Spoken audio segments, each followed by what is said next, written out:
This video is sponsored by G-Portal, more on that at the end. Aberration is one of the most beloved ARK maps, and its expansive lore does not disappoint. In this 4th episode of the ARK Lore Explained series, I'm going to tell you about the entire story of Aberration from where I left off in the last episode, which covers the events of my Machinima series, the Survival Stories, Part 2 and 3. If you like this video, smash that like button because it really helps out with producing more of these types. And without further delay, sit back, relax, and I hope you enjoy where things really escalated in the ARK story.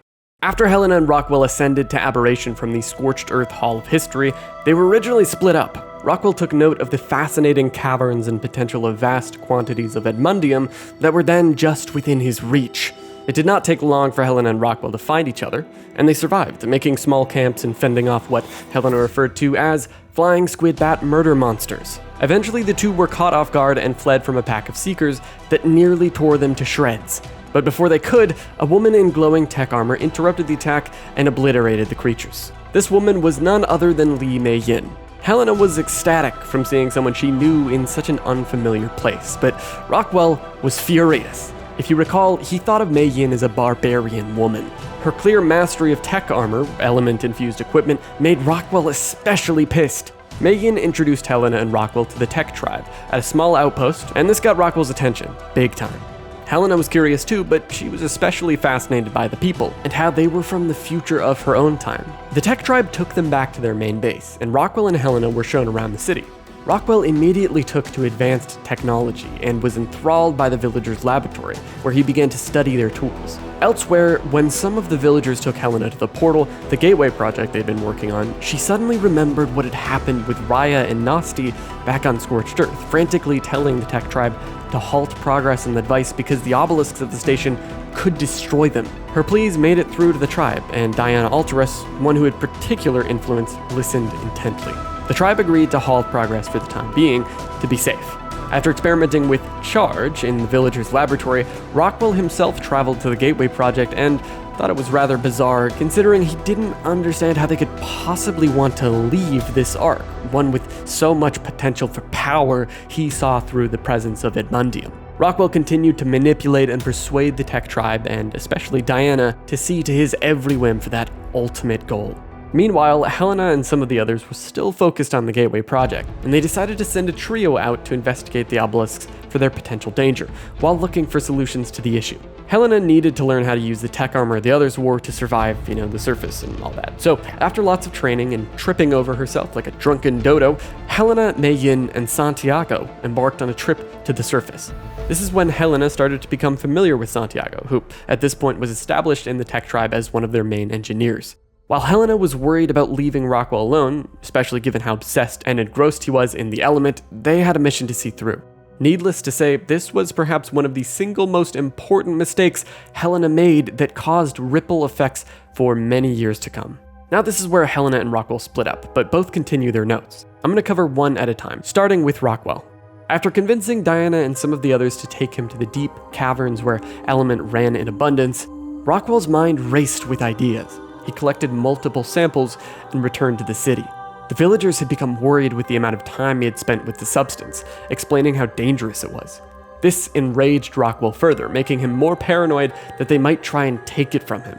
He distracted the villagers with a side project though, something he discovered called Plant Species Z, which could give off charge as a kind of bioluminescent sentry. This gave Rockwell more time alone with his Edmundium, and in brainstorming new ideas to use the substance, he decided he would test it on one of the villagers' small pets. After kidnapping the creature and injecting it, Rockwell watched as the light pet transformed into a disgusting, mutated beast, which fascinated the old man, of course.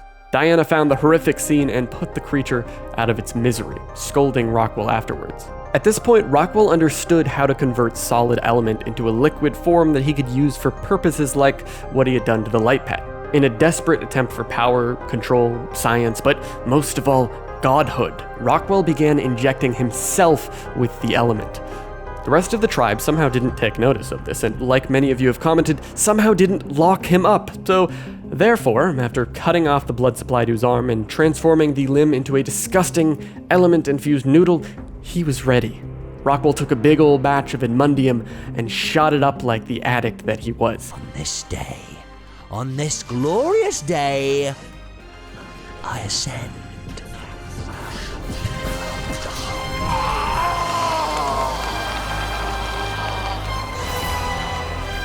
Okay, now pause. Let's see what Helena was doing during all this. After she, Mei-Yin, and Santiago had left the tech city, they made it to the surface, and Helena observed that, in fact, they would cook if they went outside during the day. They camped just inside the cave until it was nightfall, and the three made a dash for the obelisk, where Santiago gathered some data about what the obelisks might do. After they got back to their camp, they discovered the obelisks were highly unstable. Santiago reported their findings to the village and promptly came up with a plan to shut down the obelisks, which would require teleporting from the obelisk into the heart of the station itself. So they waited for nightfall once again, made it to the platform, and hacked a teleport into the unknown. The three teleported into the station, a dark, mysterious, and curious place. This was deep within the Ark somewhere, and the survivors made their way through, discovering facilities that contained pods of dinosaurs and creatures like reapers. It was all starting to make sense, but after making it to the next major room, each of the survivors had a disturbing realization. Along the walls, packed in like products to be shipped, they saw Homo sapiens. Nobody was ready for the cognitive dissonance that ensued, and Helena was especially worried about Mei-Yin, given how crazy all of the technologies would have already been for her being from ancient China. The three continued on in low spirits, but eventually they found a control room. In it, they finally shut down the obelisks, but something wasn't right. Suddenly, the station sent up warning signs and unleashed a horde of Reapers after the group while they ran for their lives. Santiago hacked a teleport out, and the three barely made it out in time, covered in alien guts. Their mission was a success. In better spirits, and coming to terms with the fact that Helena and the others may very well be clones, they reported to the village the good news and began to head back. In a sudden and chilling emergency call not long after, the three listened as people were screaming and yelling over the radio, someone mentioning Rockwell. And this is where we converge on the timeline. After turning into a monster, Rockwell ravaged the city as Helena, Santiago, and Mei-Yin dashed back as fast as they could. By the time they arrived, they found an eerie sight. The city was in ruins, with fire, debris, and bodies littered about. Diana was found dying on the ground, and Mei rushed to her aid. Before dying in Mei-Yin's arms, Diana said the name of the monster that had done this. His name was Edmund Rockwell.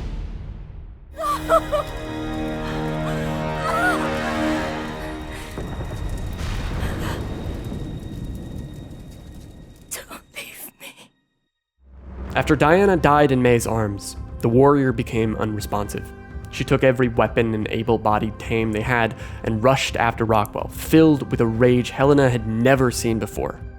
Helena was torn, conflicted, between the thought of shooting her old friend while knowing that it was her fault for bringing him to the city and the Aberrant ARK in the first place. Filled with determination, Helena chased after them, and she eventually found Mei-Yin in the midst of a battle against Rockwell deep in the caverns. Helena got a good look at that twisted monstrosity Rockwell had shifted into at this point, and the two women worked together to bring him down.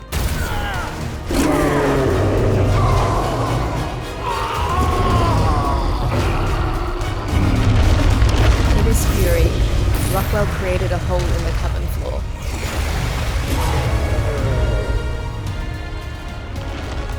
And with one final blow, Mei-Yin forced him through it.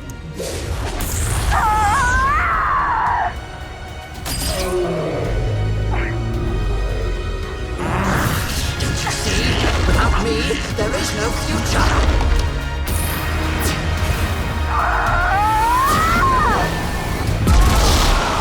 She nearly fell in herself, but I managed to catch her arm just in time. Thank God I did. If she'd fallen, well, I'm just glad it's over. After Rockwell caved in the floor beneath him and fell deep inside the Ark, he began to integrate into the system. Perhaps at this point, because the Overseer had been destroyed by the Tech Tribe in the distant past, the Ark was missing an Overseer.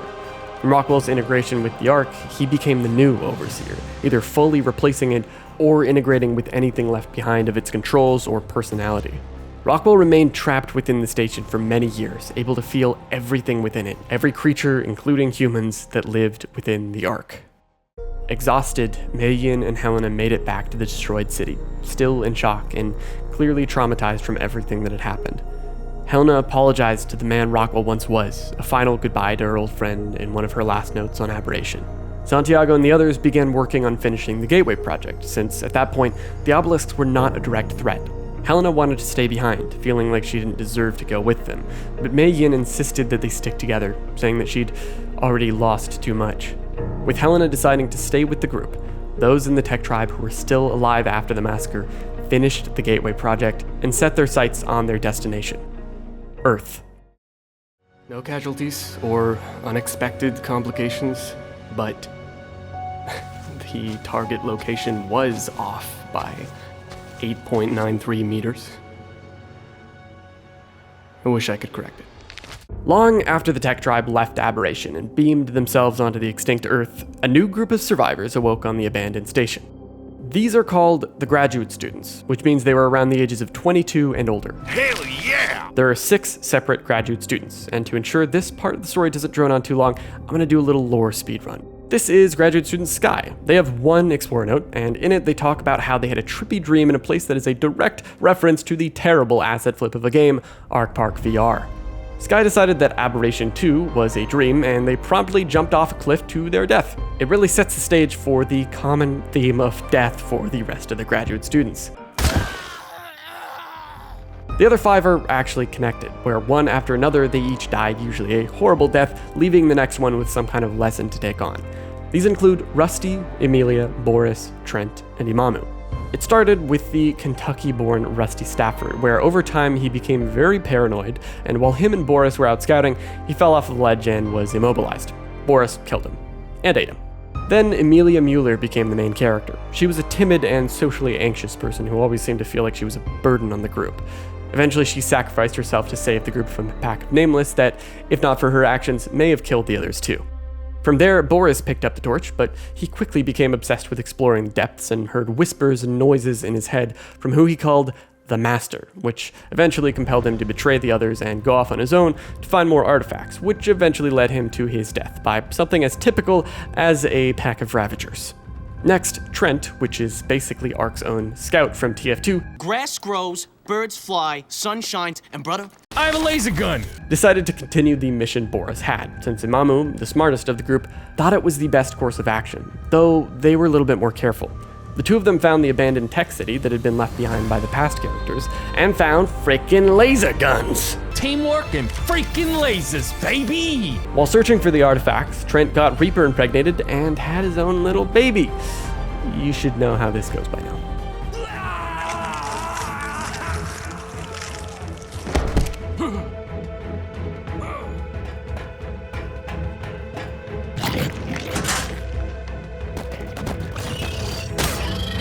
So with the Imamu being the last graduate student alive, he gathered the final artifact and took his pets down to the Rockwell terminal with him to uncover what they had been building up to this whole time, feeling like he would rather face what was down there, the Master, than to perish by any of the means that had killed all of his lost tribe mates. After he made it to the terminal, this happened. It's been ages since I've seen one of you. Those others, they left me up here to die. Ages ago.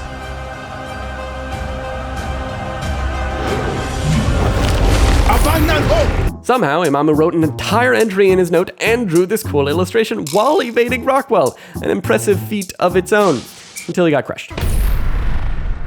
That concludes the graduate student stories, a tale as old as time, one of miscommunication, mistrust, and ultimately where those things can lead people down in the most dangerous places. And with it, that concludes the story of Aberration. Thank you for watching. If you enjoyed my 4th part of the ARK lore summary series, smash the subscribe button because it really helps me make more of these videos. Also, as I mentioned, this video is sponsored by gPortal, which is a great server provider that I use myself to host my ARK cluster on PC. If you'd like to get your own service, go ahead and use my code with the link in the description below to get 10% off your next purchase. Stay tuned for the next video where I'll be covering the story of Extinction, but until next time, bye everyone.